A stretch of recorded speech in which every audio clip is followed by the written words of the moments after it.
أعوذ بالله من الشيطان الرجيم بسم الله الرحمن الرحيم اپنی نظر وہاں جما لو جہاں جا کے تم نے سجدہ کرنا ہے۔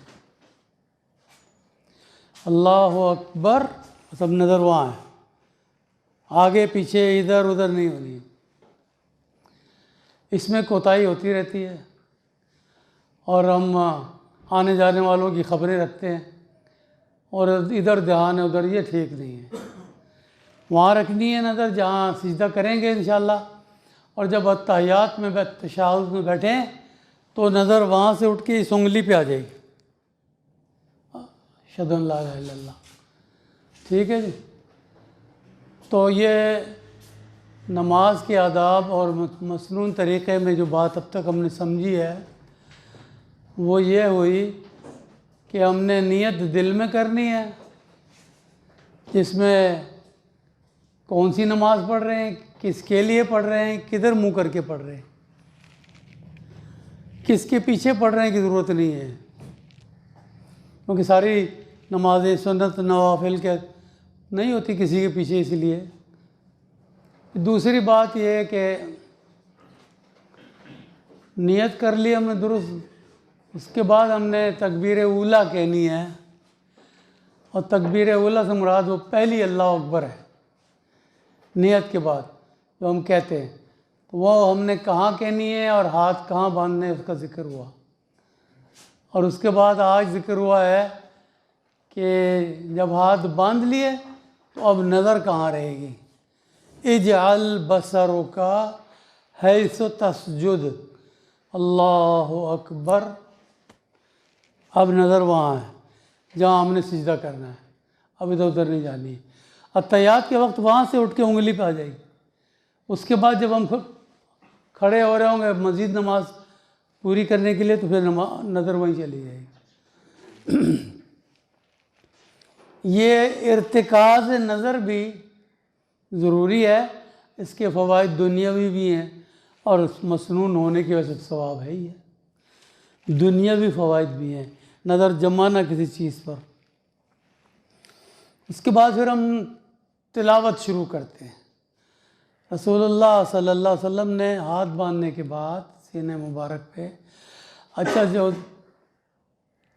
میں ہاتھ باندھنے والا ذکر کر رہا ہوں تو اس میں جو میں نے ہاتھ کئی جگہ باندھے جا سکتے ہیں، جو حدیث میں نے آپ کے سامنے رکھی اس میں رسول اللہ صلی اللہ علیہ وسلم نے اللہ اکبر یا یہاں تک ہاتھ اٹھائے تھے یا یہاں تک اٹھائے تھے، اور اس کے بعد سینے مبارک پہ اپنا بایاں ہاتھ رکھا اور داہنا اس کے اوپر رکھ لیا، پکڑا نہیں، رکھ لیا، اور نظر وہاں جما لی۔ اب تلاوت شروع ہے۔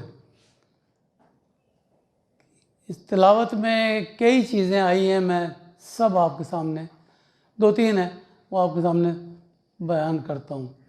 وہ معروف تو ہے ہی، سبحانک اللہم و بحمدک و تبارک اسمک و تعالی جدک و لا الہ غیرک، اعوذ باللہ من الشیطان الرجیم، پھر تلاوت شروع۔ ایک تو یہ ہے، دوسری ہے اللہم باعد بینی و بین خطایای کما باعدت بین المشرق والمغرب۔ اللہ اکبر، اے اللہ میری اور میری خطاؤں کے درمیان اتنا فاصلہ کر دے جیسے مشرق و مغرب میں، یعنی مجھ سے دور کر دے، میری خطائیں اتنی دور کر دے۔ اللہم نقنی من الخطایا، اے اللہ مجھے پاک کر دے خطاؤں سے، کما ینقی ثوب الابید من الدنس، جیسے سفید کپڑا میل کچیل نکل جانے کے بعد پاک صاف ہو جاتا ہے، سفید ہو جاتا ہے۔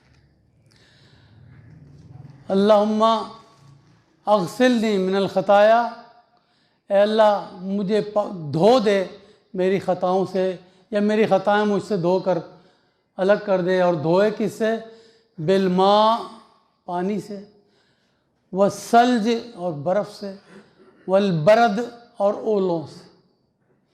اس میں لکوڈ بھی ہے اور ٹھوکنے والے اولے والی چیز بھی ہے، اچھی طرح سے ٹھوک ٹھوک کے میل، برائی، خرابی نیت کی دور کر کے مجھے پاک صاف نماز کے لیے متوجہ کر لے۔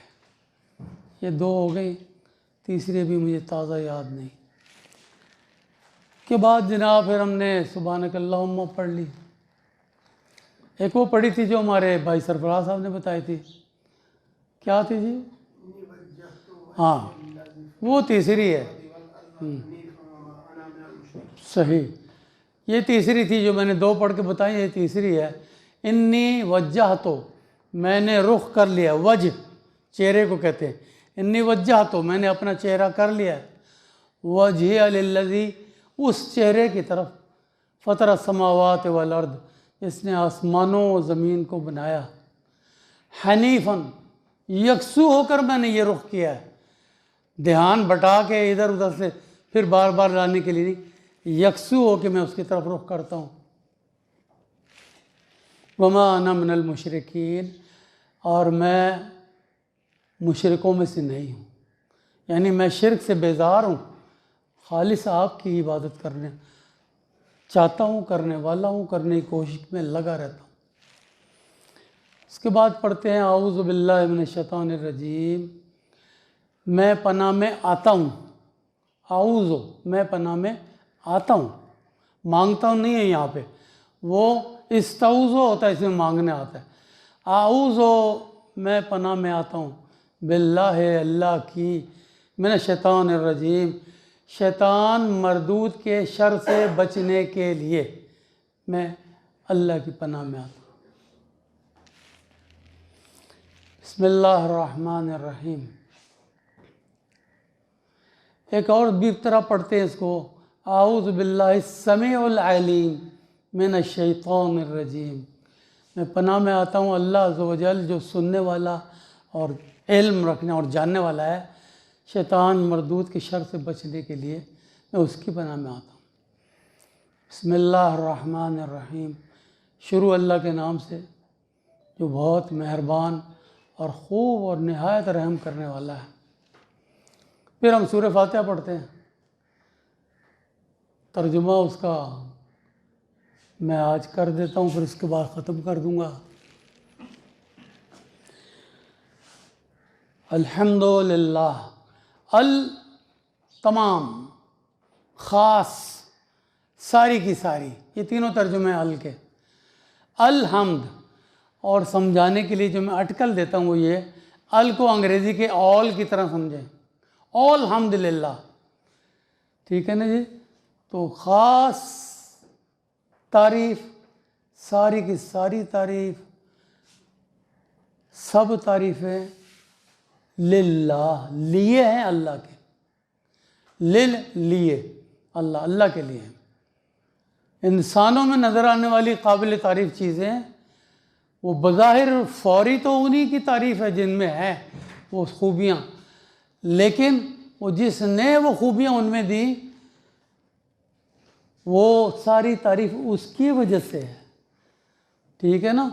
یہ اللہ کی مہربانی ہے کہ اس نے کسی کو خوش آواز، خوبصورت اور خوش خطاب بنایا ہے، تو یہ بندے کی خوبیاں ہیں، لیکن یہ دینے والے کی خوبیاں بھی ہیں، اصل اسی کی ہیں جس نے بندے میں یہ خوبیاں دی ہیں۔ تو الحمدللہ، ساری تعریفیں اللہ کے لیے ہیں، خاص تعریف تو اللہ ہی کی ہے، رب العالمین، جو رب ہے سارے جہانوں کا، رب پالنے والا، پہلا ترجمہ براہ راست یہ ہے، رب ہے سارے جہانوں کا، پالنے والا ہے۔ اب ایک واقعہ میں اس کی وضاحت میں ضرور سناتا ہوں، وہ بھی سن لیجئے، کہ جب ہم سعودی عرب میں تھے تو میرے گھر کے دروازے کی بیل ہوئی، بیٹا چھوٹا تھا، وہ بھاگا بھاگا دروازے پہ گیا کہ دیکھوں کون سے انکل آئے، تو وہاں دیکھا تو دو سعودی انکل کھڑے ہوئے تھے، انہوں نے جا کے اپنی اردو میں کہا ہوگا جی انکل، تو اس نے کہا روح جاؤ، واپس جاؤ، جب لے کر آؤ رب البیت، گھر کے رب کو لے کر آؤ، ان سے بات کرنی، تم سے نہیں کرنی۔ 2 سعودی آئے تھے مردم شماری وغیرہ کوئی کام تھا. تو روح جب جاؤ لے کر آؤ رب البیت گھر کے پالنے والے کو, گھر کے سربراہ کو, ان سے بات کرنی ہے. تو یہ رب البیت ہے, وہ رب العالمین ہے. تو ایسا رب جو سارے عالموں کا پالنے والا ہے. سارے عالموں میں سے میں 1-2 عالم آپ کے سامنے رکھتا ہوں. عالم حیوانات, عالم الملائکہ, عالم جنات, ٹھیک ہے نا, عالم ارواح, ویری گڈ. تو یہ سارے عالم جو ہے نا, ان کے ایک ایک فرد کو, ہر عالم کے ہر فرد کو, ہر ایک منفرد شخصیت کو پال رہا ہے, اس کی ضرورتیں پوری کر رہا ہے. ایک دفعہ موسیٰ علیہ السلام نے جو کوہ طور پر جا کر اللہ تعالیٰ سے ہم کلام ہوتے تھے, پوچھا اے اللہ مجھے تو اپنے کوئی پالنے کے کمال میں سے کوئی ایک نمونہ دکھا دے, یہ کیسے پالتا ہے تو, کیسے دیتا ہے, کیسے کھلاتا ہے. تو اللہ تعالیٰ نے فرمایا تمہارے ہاتھ میں عصا ہے, سامنے بڑا سا پتھر ہے, اس پہ مارو. انہوں نے مار دیا, اس کی اوپر سے ایک بڑی تہ پھٹ کے اتر گئی, اندر چھوٹا آ گیا. اللہ تعالیٰ نے فرمایا اب اس پہ مارو, اس پہ مارا, ایک تہ اور اتر گئی, اس کے اندر سے اور چھوٹا سا نکل آیا. آپ دیکھ رہے ہیں کتنے اندر بات جا رہی ہے, بڑے سے اندر ہوتے ہوئے جا رہے ہیں. اس کے بعد پھر اللہ تعالیٰ نے فرمایا اب اس پتھر پہ مارو. جب مارا تو وہ پھٹا, اس میں ایک کیڑا تھا اور اس کے منہ میں ہرا ہرا پتا تھا. کہاں سے کہاں پتا اللہ پہنچا رہا ہے, اس کیڑے کو پال رہا ہے. اور اس کے بعد اللہ تعالیٰ نے فرمایا اے موسیٰ یہ دیکھ تو لیا, اب ذرا سنو بھی, کان قریب لے جا کر سنو وہ کہہ کیا رہا ہے, کیڑا کہہ کیا رہا ہے. تو وہ کان قریب لے گئے تو وہ کیڑا کہہ رہا تھا سبحان من یرانی, پاک ہے وہ ذات جو مجھے اتنی اندر بھی دیکھتا ہے. یعرف مکانی, میری مقام, میرا گھر, میرا مکان جانتا ہے جہاں میں رہتا ہوں. وَيَذْكُرُنِي وَلَا يَنْسَانِي, مجھے ہمیشہ یاد رکھتا ہے, کبھی بلاتا نہیں ہے کہ آج پتہ آنے سے رہ گیا, کبھی نہیں بلاتا ہے. یہ رزاقی کی شان ہے جو موسیٰ علیہ السلام نے درخواست کی اور اللہ نے دکھائی اور ہم تک خبر پہنچوائی. اس کے بعد ہم جناب سورہ فاتحہ میں رب العالمین پڑھ رہے تھے تو سارے جان, اب یہ جو رب البیت کی بات کریں, اگر ہم گھر کے جو سربراہ ہیں, والد صاحب, ساری اولاد کی ساری ضرورتیں بغیر طلب کیے, بچے بڑے, بیوی, عورتیں, بیٹا, کوئی طلب نہیں کرتا, وہ ضرورتیں پوری کرتے ہیں. کھانے پینے کی سب چیزیں آ رہی ہیں اور ہر بچے کی ضرورت پوری ہو رہی ہے. اور زمانے کے تقاضوں میں اضافے دن رات ہوتے رہتے ہیں. وہ بیٹی نے کہا مجھے موبائل بھی چاہیے تو وہ بھی لا کے دیتے ہیں بیچارے, بنا مانگے چیزیں دیتے ہیں اور مانگنے پر بھی لا کر دیتے ہیں. یہ ایک چھوٹے سے رب, گھر کے سربراہ کہ آپ نے کارگزاری سنی. اس کے بعد گھر والوں کا کیا تقاضا ہے, ذمہ داری ہے. گھر والوں کی کیا ذمہ داری ہے کہ وہ اپنے گھر کے بڑے سربراہ کی بات مانیں. کہا مانیں, انہیں خوش کرنے والے کام کریں, جن کاموں سے وہ ناراض ہوتے ہیں ان کے قریب بھی نہ جائیں, کرتے ہوئے تھے, عادت بنی ہوئی تھی چھوڑ دیں, اور خوش کرنے والے کام کریں. یہ تقاضا ہے ایک حکمراں کا, چھوٹے سے گھر کے حکمراں کا, کہ وہ آپ کی ضرورتیں پوری کر رہا ہے, آپ اس کی عزت کریں, احترام کریں, فرما برداری کریں, نافرمانی سے پرہیز کریں. اس بات کو بڑھا کر اللہ تعالیٰ کے لیے سوچیں کہ سارے عالموں کا, عالمین کا لفظ ہے, پالنے والا ہے, اس کے کتنے تقاضے ہوں گے. میرے اوپر جو مجھے پال رہا ہے, میری وہ ضرورتیں اندر جن کو میں جانتا بھی نہیں وہ پوری کر رہا ہے. لب لبا اور گردے اور جگر سارے ٹھیک کام کرواتا جا رہا ہے. ٹھیک ہے, ہماری حرکتوں کی وجہ سے لبا گڑبڑ کرتا ہے کہ ہمیں شوگر کے مرض و لاحق ہو جاتا ہے وغیرہ وغیرہ. ہماری بے احتیاطیاں، لاپرواہیاں، لا علمیاں، اس کی وجہ سے خرابی ہوتی ہے.